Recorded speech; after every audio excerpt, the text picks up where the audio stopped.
7 سر ایسے جاتا ہوں، ایک مرتبہ ایسے جاتا ہوں، جا سارے گاما پادھا نہیں صحیح رہا ہے، لیکن اس کا جو ڈفرنٹ اینگلز ہیں، ڈفرنٹ اس کے سر بن جاتے ہیں، وہ کومل تیور سے ہی نکلتے ہیں. اگر آپ سب سروں کو ایک جیسے ہی سمجھیں تو آپ کو کبھی بھی ٹھاٹھ کا علم نہیں ہو سکتا. سو یہ ٹھاٹھ اور راگ میں جو فرق ہے یہ آپ بتا رہے تھے، ٹھاٹھ اور راگ میں؟ نہیں، ٹھاٹھ اور راگ میں فرق یہ ہے کہ ٹھاٹھ ابھی جیسے میں نے بیان کیا، اس میں یہ ہے کہ سارے گاما پادھا نیسا آپ نے بھی یہ تو ٹھاٹھ ہو گیا، آپ نے بھی سنا ہے، سب لوگوں نے سنا ہے، سارے گاما پادھا نیسا سا نی دھا پا ما گا رے سا. ٹھیک ہے، یہ تو جو بھی سرگم سارے گاما پادھا نیسا سا نی دھا پا ما گا رے سا جائے گی اور ویسے ہی آئے گی، وہ ٹھاٹھ ہوگا. ٹھیک. اور جس میں ایک سر کم ہوگا، جاتی مرتبہ یا آتی مرتبہ، وہ راگ کہلائے گا.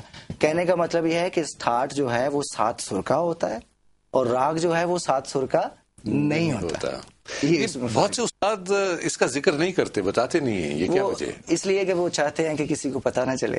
ارے یہ تو ایسی چیز ہے کہ آپ جتنا پھیلائیں گے، دیا جلائیں گے. اور اب دیکھیے نا باجوہ صاحب، یہی وجہ ہے کہ ہمارے پاکستان میں خاص طور پہ جی، اور انڈیا میں تو ویسے بھی پہلے بھی کوئی غزل گائک جس کو کہتے ہیں وہ نہیں ہوا. جی، اس وقت ہمارا کلاسیکل، نیم کلاسیکل تقریباً is going to death. Yes but it's a pity, اس لیے کہ یہی بیسز ہوتے ہیں ہر چیز کے، اور یہ اسی چیز سے یہ ختم ہوا ہے کہ لوگوں نے یہ بتایا نہیں ہے.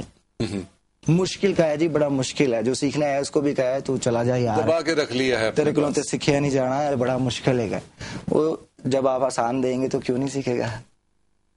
رائٹ، یہ چکر ہے. یہ تو اتنا بڑا پہاڑ ہے، آپ نہیں چڑھ سکتے اس پہ. بالکل یہ ایسا پہاڑ نہیں ہے. اور میں سمجھتا ہوں مجھ جیسے لوگ خوش قسمت ہیں جن کو ایسے استاد ملے کہ جنہوں نے ایسے پہاڑوں کو ریت کی شکل میں ہمارے سامنے رکھ دیا اور کہا بیٹا یہ ہے، پہاڑ نہیں ہے، اس کے اوپر آپ چل سکتے ہو. کیا بات ہے، یہ تو بڑی اچھی بات ہے اور بہت اچھا سپریڈ کر رہے ہیں. تو ابھی آپ اپنی اکیڈمی آپ کی ہے؟ جی، میں نے ساؤتھ ہال میں ایک اکیڈمی لے رکھی ہے، وہاں پہ ٹیچ بھی کرتا ہوں کلاس. لیکن ابھی ریسنٹلی آپ پہلے جرمنی میں تھے؟ تو میں 20 سال سے جرمنی میں تھا. وہاں پر بھی لوگوں کو دیے سے دیا جلایا کہ نہیں؟ وہاں پہ بھی چلتا رہا ہے، لیکن یہاں پہ کمیونٹی زیادہ ہے، میں نے سوچا یہاں خدمت کرنے کا زیادہ موقع ملے گا. اچھا. بڑے جو شیلے فنکار ہیں ہمارے یہاں پہ، جو موسیقی سے بہت زیادہ پیار کرتے ہیں. تو میں یہ سوچتا ہوں کہ میری بھی خوش قسمتی ہے ان لوگوں کے لیے اور ان کی بھی، کہ یہ چیز جو سیکھنا چاہتے ہیں ان کو انشاءاللہ ایسے دے رہا ہوں کہ وہ خوشی سے لے بھی رہے ہیں، خوش بھی ہیں اور کہتے ہیں کہ ہاں یہی ہمیں مس ہو رہا تھا. اور پھر اس میں ایک اور چیز ہے وسیم بھائی کہ آپ کا نام آگے چل رہا ہے.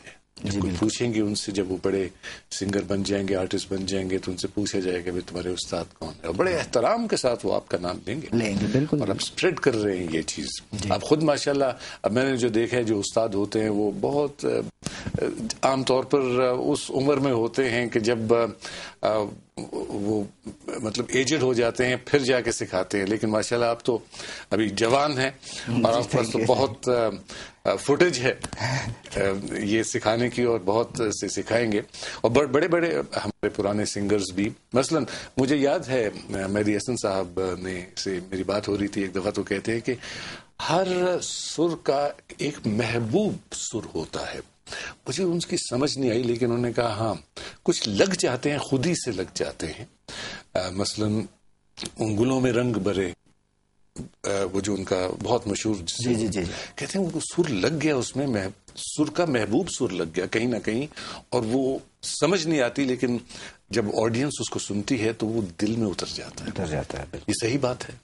ایسا ہی ہے، بالکل ایسا ہی ہے. میں سمجھتا ہوں کہ پروردگار عالم نے یہ قرآن میں بھی کہہ دیا کہ اگر تم چاہو تو مجھے بھی ڈھونڈ سکتے ہو. بالکل صحیح ہے. تو کوئی ایسی مشکل بات نہیں ہے، انسان کا دل پہ ڈیپینڈ کرتا ہے کہ وہ اس چیز کو پیار کرتا ہے یا نہیں کرتا. میں نے اس کو پیار کیا ہے. کیا بات. اور یہ مجھے پیار کرتا ہے. آپ کبھی بھی ایسا نہیں ہوگا کہ آپ کسی سے پیار کریں اور وہ آپ کو واپس نہ کریں. تو اب خیر اپنے اپنے فیوریٹ سنگرز ہوتے ہیں. تو آپ کن کا عام طور پر گانا جو ہے یا غزلیں جو ہیں وہ پیش کرتے ہیں یا آپ کو اچھی لگتی ہیں؟ تو ظاہر ہے پھر ان کے آپ گانے کی گاتے بھی ہیں. ہمارے پاکستان میں ماشاءاللہ، انڈیا میں بھی لتا جی ہوئی ہیں. جی، جو انڈیا کی ہوئی ہیں. انڈیا کی. پاکستان میں مہدی حسن صاحب، رفیع صاحب بھی ہیں. جی، وہ بھی پاکستانی تھے. مطلب پاکستان ہندوستان کی بات نہیں ہے، کیونکہ یہ تو ایک ایسی چیز ہے جس کا کوئی بارڈر نہیں ہوتا. نہیں، وہ بالکل ٹھیک ہے، لیکن انہوں نے وہاں پہ جا کے بھی پرفارمنس کی، یہ بہت بڑی بات ہے. پھر غزل گائکی میں مہدی حسن صاحب ہیں. کیا بات ہے. اور پرویز مہدی صاحب ہوئے ہیں، وہ ان کے شاگرد تھے. ماشاءاللہ بہت اچھا گاتے تھے. اور بھی بہت بہت سارے لوگ ہیں، لیکن کسی سے امپریس ہونا یا کسی کو دیکھ کر ویسے ہی گانے کی کوشش کرنا، وہ مجھے شروع میں ایسا احساس نہیں تھا. اچھا. اور پھر میرے جو باپ ہیں، میرے چچا جو ہیں، انہوں نے مجھے یہ کہا کہ بیٹا، پتہ نہیں وہ انہوں نے کیا سوچ کے کہا، لیکن انہوں نے مجھے کہا بیٹا، جب ہم ریاض کر رہے تھے تو بیٹا آپ نے کسی کو زیادہ سننا نہیں ہے. تو وہ ذہن میں ایک چیز بیٹھ گئی کہ ٹھیک ہے. ان کا یہ ارادہ تھا یا خیال تھا کہ اگر یہ کسی کو سنے گا تو شاید اس کی کاپی کرنے یا اس کے پیچھے سے آنے کی کوشش کرے گا. تو اس لیے پھر انہوں نے مجھے کہا، اور اللہ کی طرف سے ایسا ہوا کہ مجھے شوق نہیں تھا زیادہ لوگوں کو سننے کا بھی. اچھا. وہ پھر میں اس طرف رہا. لیکن اس کے بعد جب میں پردیس میں آیا تو پھر اس وقت میں نے مہدی حسن صاحب کو بھی سنا، بہت سنا. ٹھیک ہے. غلام علی صاحب کو سنا، پرویز مہدی صاحب کو، فیل نیازی صاحب کو سنا. اچھے اچھے لوگ، اور ماشاءاللہ سب نے اپنی اپنی فیلڈ میں بڑی اچھی پرفارمنس دی. اچھا، اس میں جو آپ نے بات کی کہ اگر کسی کو سنیں تو پھر آپ اسی کے نقش قدم پر چلنا شروع ہو جاتے ہیں اور پھر اسی کو کاپی کرتے ہیں. اب ہمارے پاس اگزامپل ہے خان صاحب، مہدی حسن خان صاحب کی، اور پھر پرویز مہدی کی، جو انہی کے رنگ میں رنگے گئے.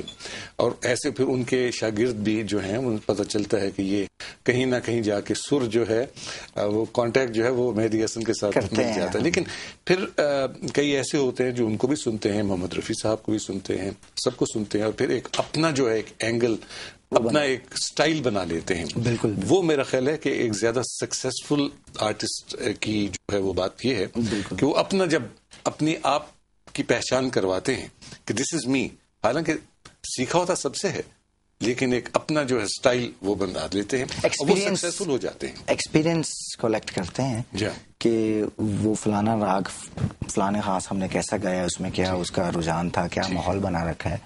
تو وہ کافی چیزیں اکاؤنٹ کرتی ہیں. آپ دیکھتے ہیں، آپ کو تال کا پتہ چلتا ہے، لے کا پتہ چلتا ہے، سر کا پتہ چلتا ہے کہ کس نے کیسا لگایا جو میرے اندر چلا گیا. بالکل. اور مجھے محسوس ہو رہا ہے کہ جب آپ کو جب بھی سنا، اور یہ میں نے یہی محسوس کیا کہ آپ نے سب کو سنا، غور سے سنا، لیکن ایک اپنا راستہ بنا لیا بیچ میں سے. ابھی تھوڑی دیر میں آپ سے ضرور کچھ اور بھی سنیں گے. ابھی وقت اتنی جلدی گزر جاتا ہے، اتنی انٹرسٹنگ باتیں ہو رہی ہوتی ہیں کہ ایک وقفے کا وقت ہو گیا. اب اس چھوٹے سے وقفے کے بعد جناب وسیم حیدر خان صاحب سے، بلکہ استاد وسیم حیدر خان صاحب سے کچھ ضرور سنیں گے. آپ please keep it locked right there, don't go away. After this break, we'll be back.